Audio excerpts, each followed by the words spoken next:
রাত 12:47। শহরের শেষ ট্রেনটা থামল এক অচেনা স্টেশনে।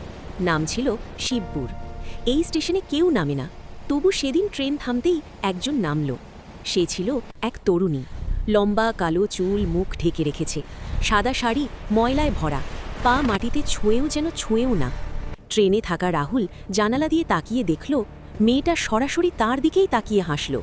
কিন্তু সেই হাসিতে দাঁত ছিল না, মুখটা ছিল অস্বাভাবিক লম্বা। রাহুল কেঁপে উঠল। ট্রেন ছেড়ে দেওয়ার আগেই হঠাৎ সেই মেয়েটা ট্রেনের দরজায় এসে দাঁড়াল। চোখ দুটো কালো গহ্বরের মতো। সে ফিসফিস করে বলল, আমাকে বাড়ি পৌঁছে দেবে? রাহুল ভয়ে কিছু বলতে পারল না। ট্রেন চলতে শুরু করল। মেয়েটা ধীরে ধীরে হাঁটতে হাঁটতে রাহুলের সিটে এসে বসে পড়ল।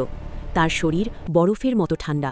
হঠাৎ রাহুল লক্ষ্য করল মেয়েটার পা নেই, শাড়ির নিচে কিছুই নেই, শুধু বাতাস।